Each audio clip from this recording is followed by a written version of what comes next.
C plus plus programming भाषा के पाठ क्रमांक 18 में आपका स्वागत है। इस वीडियो में हम लूप में से एक फॉर लूप के बारे में पढ़ेंगे।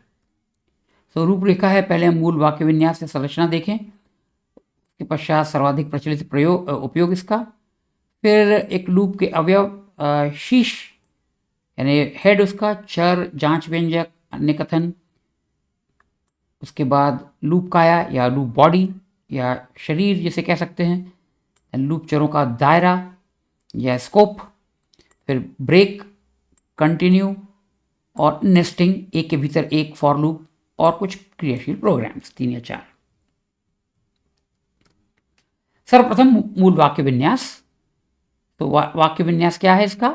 FOR फॉर, इसके पश्चात ओपनिंग छोटा कोष्ठक, फिर छोटा कोष्ठक बंद, इनके बीच में प्रारंभिक निर्धारण, फिर अर्धविराम, फिर जांच व्यंजक, अर्धविराम, फिर कथन। यह इसका बनाते हैं इस लूप का शीर्ष या हेड। और उसके पश्चात 2 सर्पाकार कोष्ठकों के बीच में, इन 2 के बीच में जो भी आप कथन लिखेंगे उसे हम लूप काया कहते हैं या लूप बॉडी या लूप शरीर। फॉर एक कुंजी शब्द है। कहने का तात्पर्य यह है कि इसका प्रयोग आप उसी तरह से कर सकते हैं जिसके लिए यह परिभाषित है। और एक बात और, FOR फॉर, ये छोटा कोष्ठक ये वाला, ये अर्धविराम, ये अर्धविराम एवं ये छोटा कोष्ठक, ये अनिवार्य हैं। बाकी सभी चीजें वैकल्पिक हैं। ये जांच व्यंजक, प्रारंभिक निर्धारण, ये कथन, ये वैकल्पिक है। अब हम देखते हैं सर्वाधिक प्रचलित उपयोग। हम इस तरह से इसका प्रयोग करते हैं, और इंट i बराबर 0, अर्धविराम i लेस देन 5, 5 से कम है क्या, i प्लस प्लस, इस तरह से हम इसका प्रयोग करते हैं। अब होता क्या है इसमें, ये कैसे काम करता है? सबसे पहले प्रोग्राम यहां पर आएगा, यहां पे जो भी लिखा है उसको चलाएगा और एक ही बार चलाएगा। तो i इक्वल टू 0 या 0। उसके पश्चात ही यहां आ जाएगा, ये इसकी जांच करेगा। ये जांच व्यंजक है। यदि i का मान 5 से कम है तो ये जांच व्यंजक का मूल्यांकन क्या होगा? असत्य। असत्य है, सत्य है, क्योंकि i का मान 0 है, 0 5 से कम है, तो यह सत्य है। सत्य है तो यह इसकी काया में प्रवेश करेगा, प्रोग्राम लूप की काया में प्रवेश करेगा और ये जितने कथन यहाँ पे लिखे हैं उनको चलाएगा, उनको एग्जीक्यूट करेगा। उसके पश्चात यह वापस यहाँ पर आएगा। फिर यहाँ पर मैंने i प्लस प्लस लिखा है तो i का मान 1 बढ़ जाएगा, और उसके बाद यह पुनः इस जांच व्यंजक का मूल्यांकन करेगा। इसका मूल्यांकन करने पर यदि यह सत्य पाया जाता है तो फिर से प्रवेश करेगा लूप काया में, अन्यथा लूप के बाद के कथनों का एग्जीक्यूट करेगा या चलाएगा। सो कहने का तात्पर्य है कि लूप कैसे काम करता है। यहां एक बार प्रवेश करेगा इधर और जो भी निर्धारण है वो करेगा। फिर उसके बाद जांच व्यंजक, यदि वह सत्य पाया जाता है तो लूप काया में प्रवेश करेगा। उसके कथनों को चलाने के पश्चात वह तृतीय अवयव पर आ जाएगा, और उसके पश्चात पुनः जांच व्यंजक। यदि जांच व्यंजक असत्य है तो फिर उसके बाहर जाएगा, अन्यथा फिर से प्रवेश करेगा। इस तरह से लूप चलता रहेगा। तो यहां पर यह लूप कितनी बार चलेगा? 4 बार, क्योंकि 5वीं बार में i का मान 5 से कम नहीं होगा। तो लूप शीर्ष क्या है? ये यहां से लेकर यहां तक ये लूप शीर्ष है, या लूप का हेड। लूप का चर क्या है? लूप का चर है यहां पर i, क्योंकि यह वह चर है जिसका प्रारंभिक मान और उसका मान जांच व्यंजक में एवं उसका प्रयोग अंतिम अवयव में यह निर्धारित करता है कि यह लूप कितनी बार चलेगा। इसलिए हम इसे लूप चर कहते हैं। जांच व्यंजक यहां बता दिया, यहां पर यह जांच व्यंजक है, इसकी जांच हर बार होगी लूप में प्रवेश करने के पहले। उसके बाद क्रमोन्नति, क्रमावनति कथन, यहां पर मैंने क्रमोन्नति कथन लिखा है। एक बात याद रखें, हमेशा शीर्ष अवयवों के मध्य कोई संबंध नहीं है। कहने का तात्पर्य है कि कोई आवश्यक नहीं है कि तीनों अवयव यहाँ पर आई है तो यहाँ भी आई हो और यहाँ पर भी आई हो। ये तीनों एक दूसरे से स्वतंत्र हैं। इनका आपस में संबंध हो भी सकता है, लेकिन उनका आपस में संबंध होना अनिवार्य नहीं है। हो सकता है हम यहाँ पर आई का मान शून्य करें और यहाँ जे का मान प्रयोग करें, जे कहीं और घोषित किया होगा, और यहाँ पे के को हम इंक्रीमेंट या डिक्रीमेंट कर रहे हैं या कोई और कथन लिखा है हमने। कोई आवश्यक नहीं है कि ये। अच्छा, और लूप काया यहाँ पर क्या है? ये सर्पाकार कोष्ठकों के बीच में हमने जितना लिखा है यह लूप काया है। अब लूप चरों का दायरा मैंने वही स्रोत प्रोग्राम पुनः ले लिया है, यह वही प्रोग्राम है। लेकिन यदि इसमें आई का मान, ऐसा हमें लगता है कि जब आई का मान 5 हो गया तो लूप के भीतर वो प्रवेश नहीं किया, तो आई का मान यहाँ पर 5 होना चाहिए। नहीं, ऐसा नहीं होगा।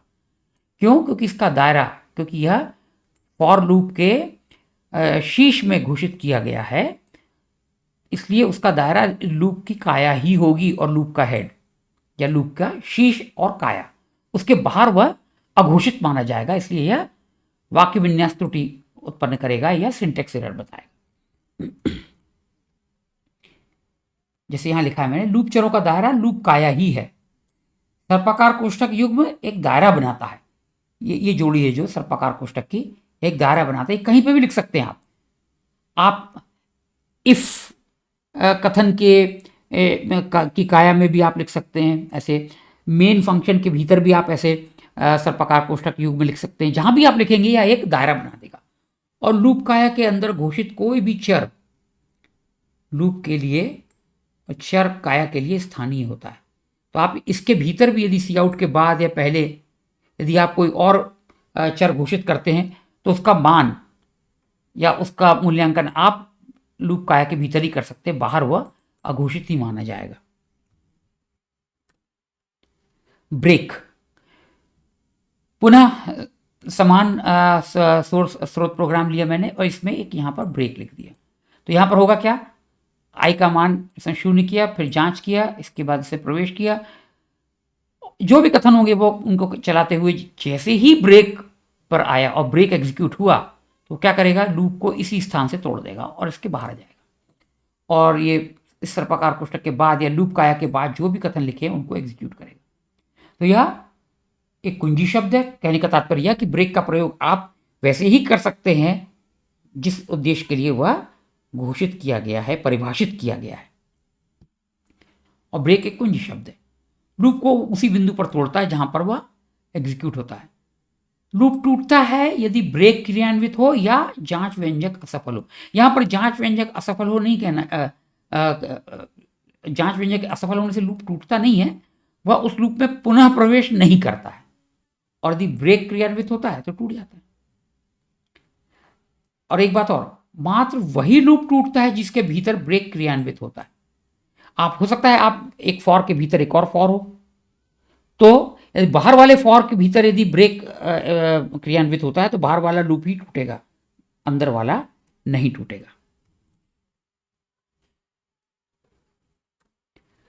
अब आता है कंटिन्यू। पुनः वही प्रोग्राम, ब्रेक के स्थान पर मैंने कंटिन्यू कर दिया।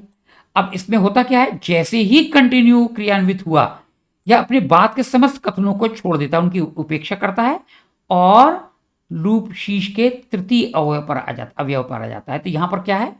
इंक्रीमेंट या क्रमोन्नति कथन है। तो जैसे ही कंटिन्यू आया और ये पहुंच जाएगा, बाकी कथनों को ये छोड़ देगा। तो कंटिन्यू भी एक कुंजी शब्द है। कहने का तात्पर्य यह है कि यह भी उसी तरह से ही प्रयोग में लाया जा सकता है जिसके लिए वह परिभाषित है। लूप, जैसे मैंने पहले ही कहा, लूप काया के शेष भाग की उपेक्षा कर शीर्ष के तृतीय अवयव से निरंतरता बनाए रखता है। और ब्रेक की तरह ही कंटिन्यू उसी लूप को प्रभावित करेगा जिसके भीतर यह क्रियान्वित हुआ है। अर्थात यदि मान लीजिए फॉर के भीतर एक और फॉर लूप है और यदि यह कंटिन्यू बाहर वाले फॉर लूप में क्रियान्वित हुआ है तो वह उसी को प्रभावित करेगा, भीतर वाले फॉर लूप को नहीं। अब देखते हैं नेस्टिंग। ये देखिए आप, फॉर के भीतर एक फॉर, उसके भीतर एक फॉर, उसके भीतर एक फॉर, ऐसे आप कितने भी फॉर ले सकते हैं। नेस्टिंग की गहराई की कोई सीमा नहीं। जितने आपके लिए आवश्यक है उतने आप फॉर लूप एक के भीतर एक आप प्रयोग में ला सकते हैं। अब हम कुछ प्रोग्राम्स देखते हैं, 3 या 4 बनाए हैं मैंने।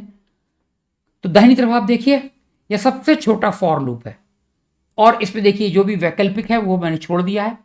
FOR आवश्यक है, अनिवार्य है। छोटा कोष्ठक, यहाँ अर्धविराम, ये अर्धविराम, ये छोटा कोष्ठक, और चूंकि इसमें कोई लूप की काया नहीं है, अतः उसे समाप्त तो करना है उस कथन को, तो इसलिए अर्धविराम। और ये है अनंत लूप, ये कभी समाप्त नहीं होगा क्योंकि इसमें ब्रेक कहीं क्रियान्वित हो ही नहीं रहा है, इसलिए यह अनंत है। और इसमें जांच व्यंजक भी नहीं है तो उसकी जांच भी नहीं कर सकते, तो यह अनंत लूप है, सबसे छोटा।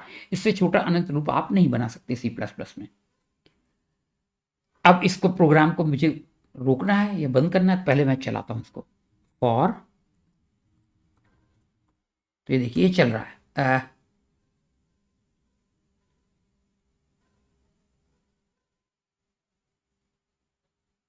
डॉट फॉर, ये देखिए ये चल रहा है। हमें लगता है कि वो कुछ नहीं कर रहा है, लेकिन वो अनंत रूप से चल रहा है इसी फॉर लूप में। इसका वैसे इस तरह के फॉर लूप का कोई विशेष प्रयोग नहीं है, लेकिन कभी कभी हम इसे जांच के लिए प्रयोग में लाते हैं। तो अब इसको प्रोग्राम को मुझे बंद करना है, तो यह निर्भर करेगा कि आप किस व्यवस्था में हैं, आप माइक्रोसॉफ्ट विंडोज़ में है या किस में। प्रायः इस तरह के प्रोग्राम्स लिनक्स या उस तरह के वातावरणों में कंट्रोल कुंजी और C कुंजी दबाएंगे तो ये प्रोग्राम समाप्त हो जाएगा, कंट्रोल C। अब मैं दूसरा प्रोग्राम का प्रयोग करता हूं जो है इनफाइनाइट, और इसको यहां पे मैं चलाता हूं फॉर इनफाइनाइट। अब यहां पर ये क्या कर रहा है कि यहां पर भी एक अनंत लूप है। यहां पे मैंने एक चर घोषित किया है जिसका आंकड़ा प्रकार है पूर्ण संख्या है, धनात्मक भी हो सकती है, ऋणात्मक भी हो सकती है। पहले के C++ संकलकों में क्या होता था कि इसका मान स्वयमेव ही कुछ कह सकते हैं रैंडम मान होता था, कुछ भी, जिसे हम गार्बेज कहते थे, कुछ भी मान हो सकता था। लेकिन आजकल यदि ये Cin ठीक से असफल रहा तो इसका मान ही शून्य कर देता है, और वैसे भी यदि आप इसका मान यहाँ प्रिंट करना चाहेंगे तो शून्य देगा। लेकिन इस पर आप निर्भर ना करें। यदि आपने इसका मान निर्धारित नहीं किया है तो मान के चले कि इसका मान कुछ भी हो सकता है। तो यहाँ ये क्या कर रहा है मेरी प्रतीक्षा कर रहा है कि मैं एक पूर्ण संख्या उपलब्ध कराऊं और Cin में पढ़ूंगा। यदि उसका मान शून्य है तो लूप समाप्त हो जाएगा और इसके बाहर आ जाएगा, अन्यथा उसका मान प्रिंट करेगा और चलता रहेगा ये लूप। तो चलिए मैं इसमें प्रिंट करता हूँ 4, चल रहा है, 5 चल रहा है। देखिए अब मैं इसको करता हूँ 4.5, तो इसने 4 प्रिंट किया, फिर से आया उसमें, ठीक है। लेकिन यहाँ पर ये असफल हुआ क्योंकि अगली राशि क्या है, दशमलव का चिन्ह है, जो कि एक पूर्ण संख्या नहीं है। तो उसने क्या किया, यह मान पढ़ने में असफल रहा तो इसने इसका मान शून्य कर दिया और यह पे ये क्रियान्वित हुआ, इसलिए ब्रेक क्रियान्वित हुआ और इसके लिए बाहर आ गया। इसी तरह से हम देखते हैं यदि हम कुछ भी कैरेक्टर अक्षर टाइप कर दें, उसने अभी इस बार भी यही किया। इस बार ये वापस गया ही नहीं क्योंकि ये यहाँ पर ही यह असफल हुआ, तो उसने वैल का मान शून्य किया और ये ब्रेक करके बाहर आ गया। पहले के C++ संकलकों में ऐसा नहीं होता था, वह अनंत रूप से कथन चलाता रहता था, जैसे कि C भाषा में होता है। तो मैं यहाँ पर C भाषा के scanf भी का भी प्रयोग कर सकता था, लेकिन मेरा प्रयास है कि जो C++ के लिए जो प्रयुक्त होते हैं उन्हीं कथनों का प्रयोग करूं। C के कथन जो विशेष रूप से C के लिए बने हैं उनका प्रयोग C में ही करना चाहूँगा। अब मैं इस प्रोग्राम को भी हटाकर, अब देखिए मैं इसको एक और प्रोग्राम लिखा था, ये बता देता हूँ। ये इसको मैंने थोड़ा सा इसको सुधारा है, तो पहले हम क्लियर कर दें ताकि आपको पूरा दिखे। फॉर ये यहाँ पर वही है लेकिन थोड़ा सा परिवर्तन किया है। अब यहाँ पर ये तो पूछ ही रहा है, ठीक है। अब यदि यहाँ पर मैं इसको एक पूर्ण संख्या उपलब्ध नहीं कराता तो क्या होगा, कि इसके बारे में हम बाद में पढ़ेंगे। सी इन डॉट फेल क्या कर रहा है, ये कैसे लिखते हैं। ये एक्चुअली वास्तविक रूप में यह एक ऑब्जेक्ट है, तो इसके बारे में, ऑब्जेक्ट्स के बारे में हम विस्तार से चर्चा करेंगे जब हम ऑब्जेक्ट ओरिएंटेड प्रोग्रामिंग के पाठ पढ़ना प्रारंभ करेंगे। तो इससे क्या होगा कि जब भी सी इन कोई राशि पढ़ता है और यदि उपलब्ध आंकड़ा प्रकार और अपेक्षित आंकड़ा प्रकार यदि दोनों समान नहीं होते हैं तो वह क्या करता है कि एक फेल बिट है उसको सेट कर देता है, यानी हम फेल हो गए, हम नहीं पढ़ पाए, ठीक है। या फिर यदि वह पढ़ ही नहीं पाए किसी और त्रुटि के कारण तो यह फेल बिट सेट हो जाती है। तो हम यहाँ क्या कर रहे हैं कि यदि पूर्ण संख्या उसे नहीं मिली, धनात्मक और ऋणात्मक, तो फेल बिट को हम चेक कर रहे हैं, इसकी जांच कर रहे हैं। यदि फेल बिट है सेट किए, यानी कि पिछला सी इन जो था वो सफल नहीं रहा, तो हम क्या करते हैं, उस फेल बिट को क्लियर कर देते हैं। पहले तो खाली कर देते हैं कि भैया आप फेल नहीं हो, और यहाँ गेट केयर का प्रयोग करते हैं। गेट केयर क्या करता है, सी में भी इसका प्रयोग किया जाता है कि वह एक एक कैरेक्टर इनपुट स्ट्रीम में से पढ़ता है। और जैसे मैं पहले भी कह चुका हूँ कि जितनी भी डिवाइसेज होती हैं सभी किसी न किसी डिवाइस फाइल से जुड़ी होती हैं, और सारी डिवाइस फाइल्स के साथ एक एक बफर होता है। तो जो भी आप कुंजी पटल पर दबाते हैं, टाइप करते हैं, वह आस्की कोड के रूप में एक बफर में चला जाता है। और वो बफर तभी खाली होता है जब आप या तो उसको सी इन डॉट क्लियर के तरीके से करें, या फिर आप उसे वही आंकड़ा प्रकार उपलब्ध कराएं जिसकी वो अपेक्षा कर रहा है। तो यहां पे वो गेट केयर करेगा यदि फेल हुआ है तो, और तब तक गेट कर, और उसके बाद वो कंटिन्यू करेगा। लेकिन यदि आप कंटिन्यू करेगा तो यहां से वो वापस इधर चला जाएगा, यानी वो फिर से इधर आ जाएगा और बोलेगा टाइप इन एन इंटीजर, ठीक है। लेकिन यदि वह खाली नहीं हुआ है, एक से ज़्यादा अक्षर उसमें पड़े हुए हैं जो कि पूर्ण संख्या नहीं है, तो फिर से फेल बिट आएगी, सेट हो जाएगी, फिर से क्लियर करेगा और फिर से एक कैरेक्टर पढ़ेगा और उसको वहां से हटा देगा। तो ये तभी रुकेगा जब बफर खाली होगा। और खाली कब होगा, जब अपेक्षित आंकड़ा प्रकार और उपलब्ध आंकड़ा प्रकार समान हो। तब देखिए हम पहले ये करते हैं, 4 ऋण 5 या अनंत लूप में है, हमने 0 उपलब्ध कराया, समाप्त हो गया। फिर से इसको चला देते हैं। अब देखिए मैं करता हूं 4.5, तो देखिए इसने क्या किया, 4 प्रिंट कर दिया क्योंकि उसको पूर्ण संख्या मिली। उसके पश्चात वह दशमलव उसको मिला, तो यहां पर ये फेल बिट सेट हुई है। क्यों, क्योंकि दशमलव पूर्ण संख्या नहीं है। यहां से उसने क्या किया, फेल बिट को क्लियर कर दिया और गेट कैरे ने एक अक्षर उसने पढ़ के निकाल दिया, हमने उसका प्रयोग नहीं किया। फिर कंटिन्यू, इसके पश्चात वो कहाँ आ गया, यहाँ आ गया। तो फिर से उसने कर दिया टाइप इन एन इंटीजर, ठीक है, टाइप इन एन इंटीजर। अब उसने क्या किया, फिर से उसको क्लियर किया गेट कैर करके, ठीक है।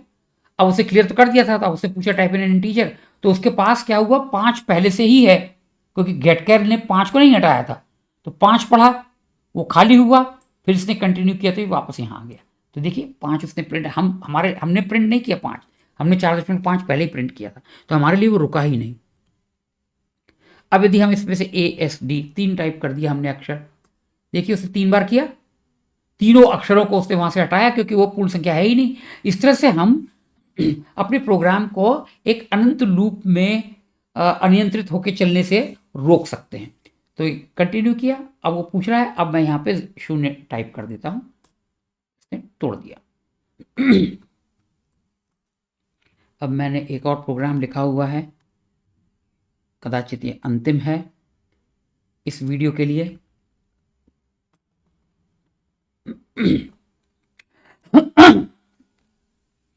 तो यह मैंने लिखा है सेट प्रिसीजन के लिए।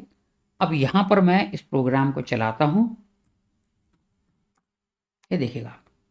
तो यहां पे तो वैसे ही लिखा है जिसे पहले बता चुके हैं, मानक है ये। अब यहां पर मैंने प्रारंभिक निर्धारण में i बराबर 0 लिखा है और यहाँ ये जांच व्यंजक है। लेकिन यहाँ पर मैंने i++ या और कुछ नहीं लिखा, यहाँ मैंने दूसरे कथन लिख दिए। यहाँ पर यह अर्धविराम और क्षमा कीजिए अल्प विराम एक लॉजिकल एंड की तरह, तार्किक एंड की तरह काम कर रहा है। तो यहाँ पर मैं कुछ भी लिख सकता हूँ, जिसे हमने कहा कि इन 3 अवयवों का आपस में संबंध होना आवश्यक नहीं है। तो क्या करेगा, ये तो एक ही बार चलेगा, आई का मान 5 से कम है तो यहाँ आ जाएगा, आई प्लस प्लस करेगा, उसके पश्चात ये कहाँ जाएगा, यहाँ पर दूसरे अर्धविराम के बाद। तो ये ओके प्रिंट करेगा और सी आउट का मान यहाँ क्या हो गया है, 1 हो गया, क्योंकि 0 था, यहाँ पर उसे बढ़ा दिया। तो ओके 1, ओके 2, ओके 3, ओके 4, ऐसे ये प्रिंट करेगा ओके 5 तक। तो ये देखिए, इसने यहाँ प्रिंट कर दिया।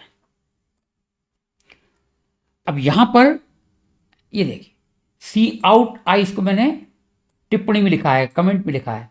यदि यहाँ पर मैं आई का मान प्रिंट कराना चाहूँगा तो यह वाक्य विन्यास त्रुटि बताएगा। क्यों? क्योंकि आई जो है उसकी घोषणा मैंने फॉर लूप के शीर्ष में की है, वह उसी के लिए स्थानीय है, लोकल है, इसलिए उसका मान हम यहाँ नहीं प्राप्त कर सकते। अब यहाँ पर मैंने फॉर लूप के पहले ही एक घोषित किया है, उसका मान मैंने निर्धारित किया 0, और यहाँ पर मैंने अल्प विराम लेके एक दूसरा कथन लिख दिया, और ये इस अल्प विराम के पहले तक जितना मैंने लिखा है वह सब एक बार ही चलेगा। तो वह क्या प्रिंट करेगा, एक बार पहले उसने मान आई का 0 किया, फिर एंटर स्पेस, ये प्रिंट होगा, और आई का मान अभी यहाँ क्या है, 0, तो एंटर 0 ये प्रिंट कर देगा। उसके पश्चात अल्प विराम भी प्रिंट कर देगा, उसके बाद वो जांच व्यंजक पर आएगा और फिर यहाँ आ जाएगा, यहाँ आई प्लस प्लस, और उसके पश्चात ये सी आउट, इसको यहाँ से यहाँ तक वो प्रिंट करेगा, लेकिन एक बार ही चलेगा ये वाला भाग। तो देखिए इसने क्या किया, एंटर 0 और फिर ओके 1, क्योंकि यहाँ पर आई का मान 1 हो गया है, और उसके पश्चात ओके 2, ओके 3, ओके 4, ओके 5 ऐसे प्रिंट करेगा, फिर लूप समाप्त हो जाएगा। कहने का तात्पर्य है कि यहाँ पर एक ही कथन हो और वो प्रारंभिक निर्धारण ही करे, ऐसा आवश्यक नहीं है। देखिए यहाँ पे तीनों अवयव आपस में वैसे ही नहीं लिखे जैसे हमने पहले लिखा था। अब देखिए यह रुचिकर है, कोई आवश्यक नहीं है, हमने कभी नहीं कहा कि यहाँ पर पूर्ण संख्या चर ही होना चाहिए, यहाँ पर एक वास्तविक संख्या है 0.3, यह जांच व्यंजक हो गया, लेस देन इक्वल टू या न्यून बराबर, कम बराबर, तो एफ का मान। और यहाँ पर देखिए हमने प्लस प्लस का प्रयोग नहीं किया है, प्लस प्लस वैसे भी अवैध होता है पूर्ण संख्याओं के लिए, पूर्ण संख्या चरों के लिए। तो यह क्या करेगा, पहले इसका मान निर्धारित किया 0.3, फिर यहाँ पर जांचेगा, सत्य है, यहाँ आएगा, उसका मान प्रिंट करेगा, और फिर कहाँ चला जाएगा, यहाँ पर, और उसका एफ का मान 0.3 से बढ़ा देगा। तो कितनी बार चलना चाहिए, 0.3, 0.6, 0.9 और 1.2, 4 बार चलना चाहिए। लेकिन यहाँ पे क्या होगा, आश्चर्यजनक रूप से 0.3, 0.6, 0.9। क्यों? ये मैंने ऐसे ही प्रिंट किया ताकि समझने में आसानी और यहाँ पे एक स्पेस आ जाए। हमने क्या किया, अगले यहाँ पर सेट प्रिसीजन 8 कर दिया। हमारा कहने का मतलब है कि अब दशमलव के बाद आप इतने ही डिजिट तक ना दें, 1, 2, 3, 6 होती है जैसे स्वयं व्यवस्था में, दशमलव के बाद 6 अंक, और यदि वो भी सिग्निफिकेंट नहीं हुए, यदि मान उनका 0 ही है, तो उनको प्रदर्शित नहीं करता, जैसे उसने यहाँ किया है। तो आप देखिए 0.3, उसके बाद 5 शून्य करेंगे, तो इसलिए उसका 0.3 ही प्रिंट करता है, ये सी जैसे नहीं करता, ठीक है। लेकिन आप देखिए यहाँ पर उसका मान क्या उसने प्रिंट किया, 0.3 और 6 शून्य, उसके बाद 1, यानी 0.3 से थोड़ा अधिक। इसी तरह से दूसरी बार 0.6 से थोड़ा अधिक, इसी तरह से 0.9 से थोड़ा अधिक है, ये संख्या बड़ी है 0.9 से। तो अब आप चौथी बार में जब 0.9 से अधिक संख्या में 0.3 से अधिक संख्या जोड़ेंगे तो उसका मान 1.2 से कुछ अधिक ही आएगा, इसलिए यह यहाँ पर असफल होगा और इसलिए वह 1.2 तक नहीं जाएगा। तो देखिए यह वही बात है जो मैं बार बार कहता हूं कि सभी वास्तविक संख्याएं 100% सटीकता से निरूपित नहीं हो सकती, क्योंकि हम समस्त कंप्यूटर IEEE के 754 मानक का प्रयोग करते हैं, जिसमें समस्त संख्याएं 100% सटीकता से नहीं हो सकती, कुछ संख्याएं नहीं हो सकती हैं, जैसे 0.3। तो इसलिए इनका प्रयोग करते समय सावधानी रखें और यह जांच लें कि लूप कितनी बार चल रहा है। तो ये थे कुछ प्रोग्राम्स अगले प्रोग्राम्स में हम दूसरे प्रकार का लूप देखेंगे, जो व्हाइल, इसके दो प्रारूप होते हैं, व्हाइल और डू व्हाइल। तो इसका अध्ययन हम अगले वीडियो में करेंगे। इस वीडियो में बस इतना ही। धन्यवाद।